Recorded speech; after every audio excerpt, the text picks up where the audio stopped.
кейіпкерлеріне хат, ертегіге кейіпкер қосу, соңын өзгерту, өлең, 4 жолды, әңгіме, оқығаны, көргені бойынша жазу. Балалар, мына сөз жұмбаққа назар аударайық. Көп нүктенің орнына отбасы мүшелерінің атауын қою керек. Олай болса, отбасымыздағы бәйтерек кім? Отбасымыздағы бұлақ кім? Бұлақтың жағасындағы кім деп ойлайсыңдар?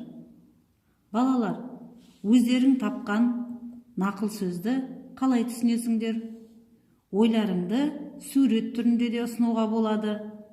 Қызылмен белгіленген жолақтағы ұғымға 5 сөз ойластырып көріңдер. Енді балалар, Әнуарбек Дүйсенбиевтің «Ардақты ана» өлеңін мұқият тыңдаймыз. Ардақты ана, аяулы ана қымбаттым, тәтті ұйқыңды бөліп талай түн қаттың, өміріме нәрін берді ақ сүтің, кең құшағың аясындай гүл бақтың. Мен өзіңмен қайда болсам біргемін, махаббатың жүрегімде жүр менің, күн нұрындай жадырай бір күлгенің, қандай жақсы ортамызда жүргенің. Ер жеткізіп елге берген баласың, ақылдысың, ардақтысың, данасың, қарайтыным қас қабағың бір сенің, қайратыңнан қайта көрме анашым. Балалар, олай болса осы өлеңнің авторымен танысайық. Әнуарбек Дүйсенбиев ақын. Ол 1931 жыл және 1979 жылдар аралығында өмір сүрген. Алматы облысы, Жамбыл ауданы, Қарақыстақ ауылында туған. Балаларға арналған «Қайырлы таң балалар», «Кім ерте тұрады» атты ертегілер мен өлең жинақтары бар. Олай болса, балалар, жаңағы менің оқыған өлеңіме сүйене отырып, ана қандай деген сұраққа жауап беріңдер.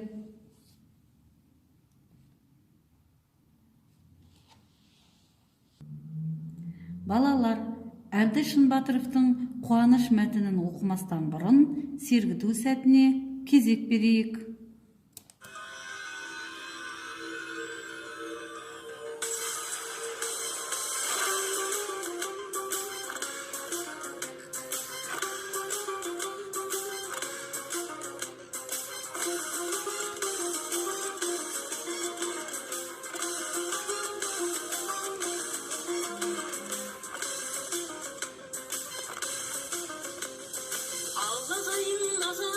Жанның ашып сарайын, ата-баба салтымен амандасып алайын.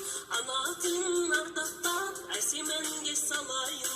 Ана тілін ардақтап, әсем әнге салайын. Ана тілін тұғырын, ұзақ болсын ғұмырын, ұрпағыңмен мың жасап, шарықтасын жырының. Татып әркез жүрейік, шешен сөздің шырының. Татып әркез жүрейік, шешен сөздің шырынан.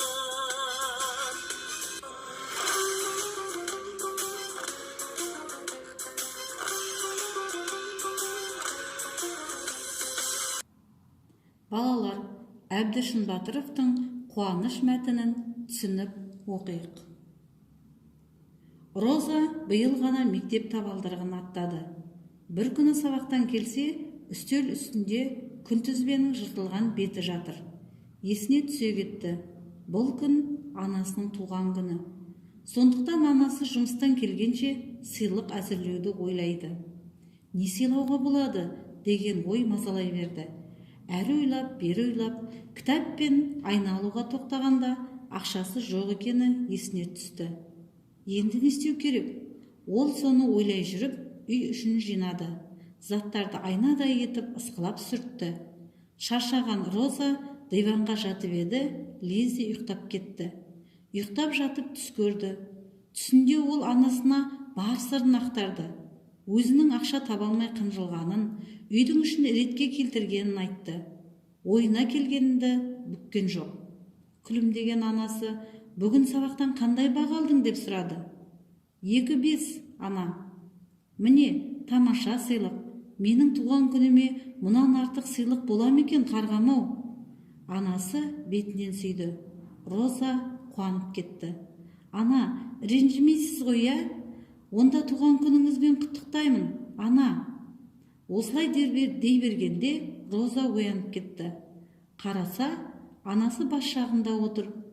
Түс көргенін айта бастап еді, бәрін сезген анасы жымиды да, қызым-ау, үй ішіне қолғабысыңды тигізіп, әрі сабақты жақсы оқығаныңнан асқан сыйлық бар ма анаң үшін, деп оның басынан сипады.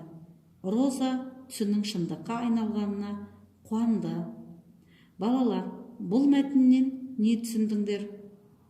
Осы мәтінді оқығаннан кейін мына сұраққа жауап беріңдер. Розаның анасына деген сыйлығы туралы өз пікірлеріңді білдіріңдер. Өзің анаңа, жақындарыңа не сыйлар едің? Олай болса, балалар, сабағымыз аяқталды. Үйге тапсырма, ардақты ана өлеңін жаттау. Рахмет.